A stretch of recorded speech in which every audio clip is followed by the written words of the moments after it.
Hello viewers, welcome to my channel. I am Rashmi, your maths teacher. Guys, आप please मेरे channel को like, share, subscribe और bell icon को press करना ना भूलें ताकि आपको डेली अपडेट्स मिलते रहें। तो इस वीडियो में आज हम सॉल्व करने जा रहे हैं जो भी 7 मार्च को एग्जाम हुआ है उसमें से जो पेपर था, क्योंकि बहुत सारे सेट्स हैं उसमें से मैं सॉल्व करा रही हूँ। सीरीज आपकी JMS 4 है। आप कोड देख लो 3043, यानी ये सीरीज नंबर है और ये आपका सेट नंबर है। तो ये सीरीज और सेट है, उसका सोल्यूशन यहाँ पे कर रहे हैं। A B यहाँ पे मैं पहले से अपलोड कर चुकी हूँ। C सेक्शन हम अब यहाँ पे सॉल्व कर रहे हैं। तो सी सेक्शन का जो क्वेश्चन नंबर आपका 13 है, 13 जो ये दोनों पार्ट है ये आपके सीधे NCERT से ही आए हैं। In the figure BL and CM are median of a triangle ABC, right angle at A, prove that 4BL square plus 4CM square equal to 5BC square. तो ये चैप्टर 6 का एग्जाम्पल नंबर 13 है। तो examples भी important है, बहुत सारे examples यहाँ पे एग्जाम में इस बार आए हैं, तो एग्जाम्पल्स भी अच्छे से आप सॉल्व करना। Next is prove that the sum of the squares of the sides of a rhombus is equal to sum of the squares of its diagonals. तो ये चैप्टर नंबर 6 का एक्सरसाइज 6.5 का क्वेश्चन नंबर 7 है। तो ये आप direct जाके इनको सर्च करना कि chapter 6 example 13 by maths teacher, तो भी आपका आंसर मिल जाएगा। और chapter 6 exercise 6.5 question number 7 by maths teacher करके सर्च करोगे तो इन दोनों का आंसर आपको मिल जाएगा। नाउ नेक्स्ट देखते हैं question number 14। Question number 14 is in figure two concentric circles with center O have radii 21 cm and 42 cm। तो जो अंदर जो सर्कल है उसकी रेडियस है 21 और जो बाहर की तरफ सर्कल है उसका रेडियस है 42। कॉन्सेंट्रिक के मतलब एक ही सेंटर को रख के दो सर्कल बनाए। Angle AOB 60 degree, find the area of shaded region. तो ये भी इजी क्वेश्चन ही है, जैसे आपको शेडेड रीजन में दिख रहा है। इस पूरे बड़े सर्कल में से ये स्मॉल वाला सर्कल सब्ट्रैक्ट कर दो और ये जो AB इसको हम CD ले लेते हैं, ये मैंने फिगर बनाया, उसको भी आप क्या करो सब्ट्रैक्ट कर दो। तो अगर आपको सेक्टर का फॉर्मूला अच्छे से पता होगा तो आप इजीली ये क्वेश्चन आपने अटेंड कर लिया होगा। तो ये रहा हमारा फिगर। तो ये स्मॉल वाली रेडियस हमने R1 ले ली और ये जो बड़ी वाली रेडियस है R2 वो हमने यहाँ पे OA या OB, दोनों OA OB, और स्मॉल वाली OC OD ले लिया।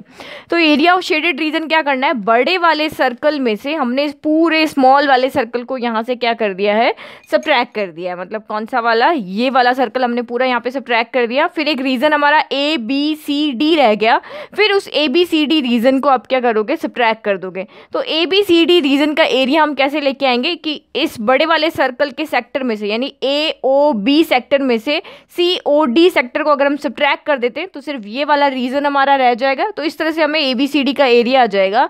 और एरिया ऑफ सर्कल हमें पता है पाई R स्क्वायर होता है, तो यहाँ पे कि ये फॉर्मूला लग जाएगा pi R2 square minus pi R1 square minus area of region ABCD।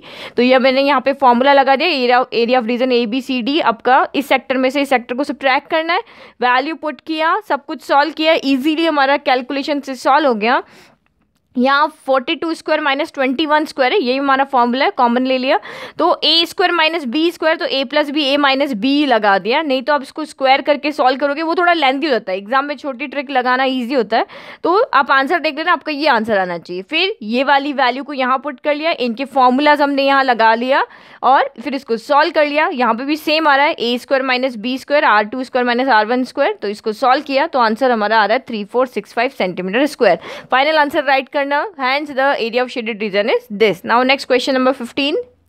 तो क्वेश्चन नंबर 15 तो ये भी ऑप्शन है और दोनों ही क्वेश्चन आपके सीधे सीधे NCERT बुक से आए हैं। तो ये आपने अच्छे से NCERT किया है तो ये तो क्वेश्चन आपने अटेंड कर ही लिए होंगे।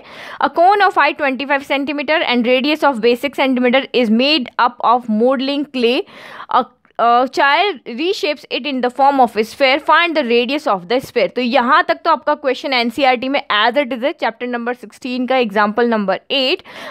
Hence find the surface area of this sphere. तो ये हमें यहाँ पे क्वेश्चन में NCERT में नहीं है, ये उसमें एक्स्ट्रा ऐड किया है, तो वो यहाँ पे मैंने सॉल्व कर दिया। अगर आप सॉल्व करोगे वहाँ देखोगे तो रेडियस 6 सेंटीमीटर आ रही है। रेडियस अगर आपको पता है तो सरफेस एरिया स्फेयर का हम इजीली फाइंड कर सकते हैं। जब भी सिर्फ सरफेस एरिया आता है तो मतलब टोटल सरफेस एरिया हो गया। तो टोटल सरफेस एरिया का फॉर्मूला होता है 4 पाई R स्क्वायर। फॉर्मूला लगा के वैल्यू पुट करके सॉल्व किया तो आप आंसर यहाँ पे चेक कर लेना, फाइनल आंसर जरूर लिखना। Hence the surface area of sphere is this. फिर नेक्स्ट क्वेश्चन नंबर 16। ये this one, calculate the mode of the following distribution. तो ये भी बहुत इजी क्वेश्चन है, सिंपल सा डेटा आपको गिवन है, मोड आपको यहाँ पे फॉर्मूला पता है तो आपने इजीली अटेंड कर लिया होगा। मोड का फॉर्मूला हमारा होता है L plus F1 minus F0 divided by 2F1 minus F0 minus F2 into H। तो यहाँ पे जिसकी फ्रीक्वेंसी सबसे ज़्यादा होती है वो उसको हम मोड क्लास ले लेते हैं, तो ये हमारी मोड क्लास हो गई। तो ये इसकी जो लोअर लिमिट हो गई वो L हो जाएगा, इससे ऊपर वाली फ्रीक्वेंसी F0 और जो मोड क्लास की फ्रीक्वेंसी F1 और नीचे वाली F2। तो ये सारे सब आपको वहाँ पे एक्सप्लेन करके यहाँ पे राइट करना है किसका क्या मतलब है, तभी आपको फुल मार्क्स मिलेंगे। फिर सारी वैल्यू को पुट किया, सॉल्व किया, तो हमारा मोड आ रहा है 22.6। और चेक करने का ये भी तरीका है कि मोड हमेशा इसी रेंज के अंदर आना चाहिए, 20 से 25 के बीच में, या फिर ये नंबर भी हो सकते हैं। तो इस तरह से आपका आंसर आएगा। फिर नेक्स्ट क्वेश्चन नंबर 17, तो ये भी बहुत इजी क्वेश्चन है, एग्जाम्पल्स हमने इस तरह से किए हुए एनसीईआरटी बुक के, तो ये भी इजीली सॉल्व हो गया होगा। Show that 2 + 3 √2/7 is not a rational number given that √2 is an irrational number. तो आपको यहाँ पे गिवन है कि √2 एक इरेशनल नंबर है। तो ये कॉन्ट्राडिक्शन मेथड लेके हम सॉल्व करेंगे कि लेट ये एक रैशनल नंबर है, तो इसको P/Q या A/B की फॉर्म में हम राइट कर सकते हैं। फिर उसके बाद आप इसको सॉल्व करो, रूट वाली वैल्यू को एक तरफ रहने दो, बाकी सारी वैल्यू को इधर ट्रांसफर कर दो। तो पहले 2 को इधर ट्रांसफर किया, फिर एलसीएम ले लिया, फिर 3 को मल्टीपल में तो डिवाइड में चला गया, तो ये नंबर आ गया। अब यहाँ हमारे A एंड B क्या है, इंटीजर्स है, और ये नंबर 7, 2, 3 ये भी हमारे इंटीजर्स है। सारे इंटीजर मिलकर रैशनल नंबर बनाते हैं, बट क्वेश्चन में आपको गिवन है कि √2 एक इरेशनल नंबर है। तो ये पॉसिबल नहीं कि इरेशनल नंबर एक रैशनल नंबर के इक्वल हो जाए, क्योंकि ये तो सारे हमारे रैशनल नंबर आ रहे हैं, 2, 7, 3 A, B सारे इंटीजर से तो मिलके रैशनल, बट ये हमें इरेशनल गिवन है। तो आप लिख दो कि सिंस इरेशनल रैशनल के इक्वल नहीं होता है, तो कॉन्ट्राडिक्शन हो रही है, क्योंकि ये इसके इक्वल आना चाहिए बट आ नहीं रहा। तो इसका मतलब हमने जो अजम्पशन किया है, जो हमने लेट किया है, वो रॉन्ग है। तो इसका मतलब ये नंबर हमारा जो स्टार्टिंग से लेके चले वो रैशनल नहीं है। Now next question number 18। तो क्वेश्चन नंबर 18 भी आपका ये जो पेपर सेट है इसका बहुत इजी है, यहाँ पे कोई रूट वाला नंबर नहीं है, सिंपल क्वेश्चन है, इजीली आपका ये भी सॉल्व हो जाएगा। तो ये आपका क्वेश्चन है, obtain all the zeros of the polynomial. ये आपका पॉलिनोमियल जो डिविडेंड आपको गिवन है, when 2 and -2 are zeros of the above polynomial. तो ये क्वेश्चन सॉल्व इसी तरह से करना है। इक्वेशन गिवन है, ये जीरोस है, जीरोस को हम एक्स की इक्वल लिख सकते हैं, अगर ये इसके जीरोस है तो इसके फैक्टर ये हो जाएंगे, और इन दोनों फैक्टर को a + b a - b = a² - b² का फॉर्मूला लगाया, तो x², 2 का स्क्वायर 4 हो गया, ये इसका क्या हो जाएगा, फैक्टर हो जाएगा। अब इससे आपको डिवाइड करना है, डिवाइड भी बहुत ईजी है, और ये चेक करना कि जब भी आपको जीरोस फाइंड करना हो क्वेश्चन में, रिमाइंडर हमेशा 0 आना चाहिए। अगर रिमाइंडर आपका 0 नहीं आ रहा है तो आपके यहाँ डिवाइड में कुछ रॉन्ग है। तो इस तरह से हम यहाँ पे एक एक स्टेप मैंने आपका सारा यहाँ लिख दिया है, बाकी मैंने आपको अच्छे से उस चैप्टर में एक्सप्लेन कर दिया है कैसे यहाँ पे सॉल्व हुआ है। फिर आपका ये क्वोशंट आ गया, क्वोशंट से हमें जीरोस फाइंड करने, तो इसको मिडिल टर्म स्प्लिट करके मैंने यहाँ सॉल्व किया, तो दोनों फैक्टर आ गए, दोनों फैक्टर को एक एक बार इक्वल 0 रखा, तो इसके जीरोस जो रिमेनिंग 2 जीरोस तो हमें गिवन है 2 and -2, और जो रिमेनिंग 2 जीरोस है 3 and -1/2 है। नाउ नेक्स्ट देखते हैं क्वेश्चन नंबर 19। तो question 19 is a motor boat whose speed is 18 km/h in still water takes 1 hour more to go 24 km upstream than to return downstream to the same spot. Find the speed of the stream. तो ये भी आपके chapter number 4 का example number 15 है। तो ये भी आपने इजीली कर लिया होगा, क्योंकि एनसीईआरटी से ही आया, कहीं आउट ऑफ नहीं है, या नंबर भी कोई चेंज नहीं है। अगर आपने क्वेश्चन 2-3 बार अच्छे से प्रैक्टिस किए होंगे तो आपको इनको कैलकुलेशन में भी कोई प्रॉब्लम नहीं आनी चाहिए। Now next is 20।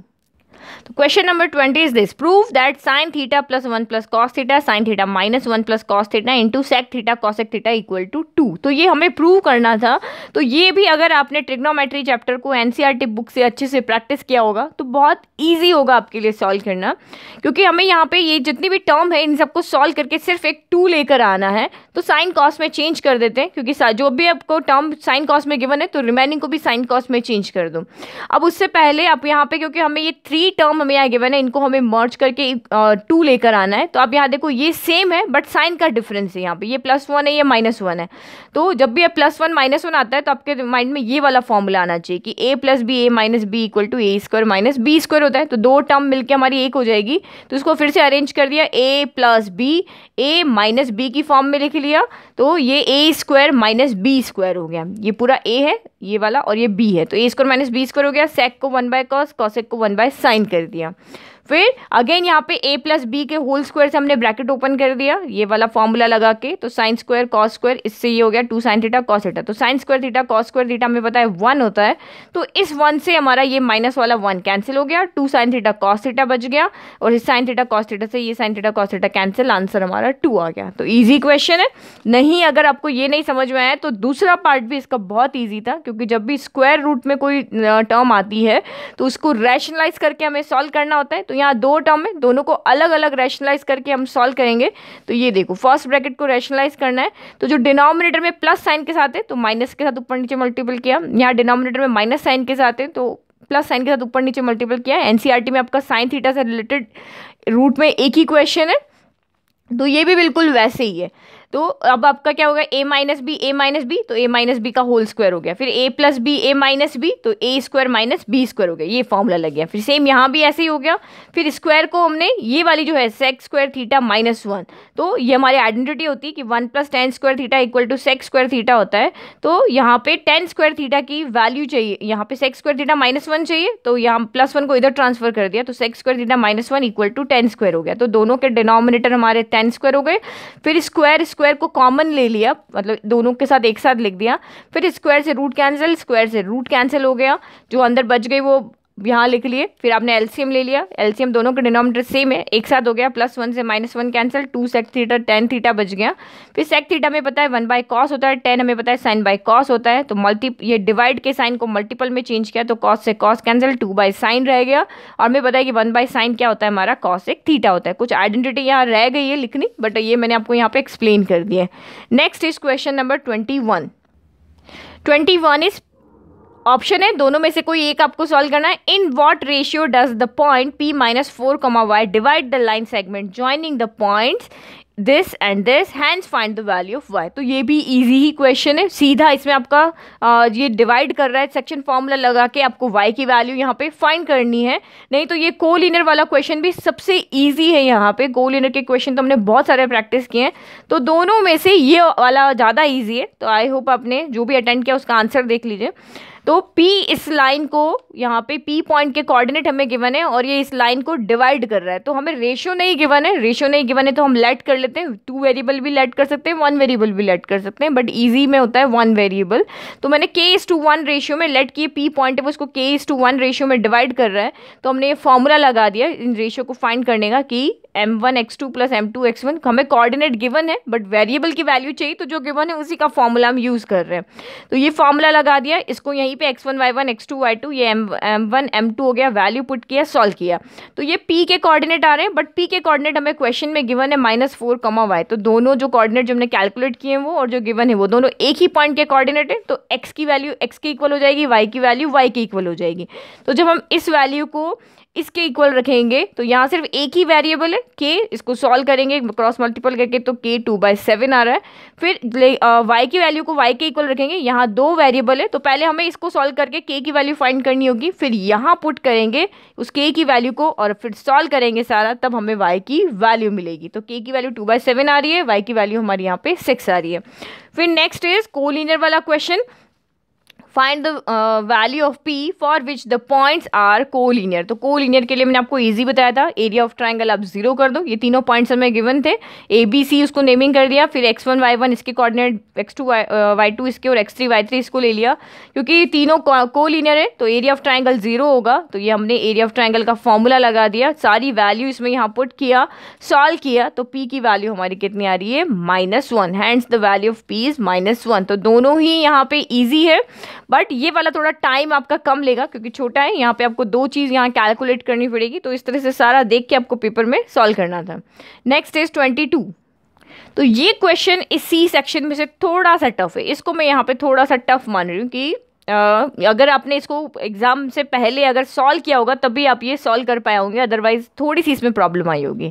तो ABC is a right triangle in which angle B equal to 90 degree, if AB equal to 8 centimetre and BC equal to 6 centimetre, find the diameter of a circle inscribed in the triangle. तो एक ABC हमारे पास right angle triangle है, उसमें एक side base हमें given है, perpendicular हमें given है, क्योंकि एंगल B इक्वल टू 90 है, तो 90 की जो सामने वाली साइड आपकी यहाँ पे क्या हो जाएगी, हाइपोटेन्यूज हाइपोटेनियस। तो ये दो साइड हमने यहाँ पे ले ली, क्योंकि बी हमारा यहाँ पे 90 है तो आप देखोगे तो यही आएगी।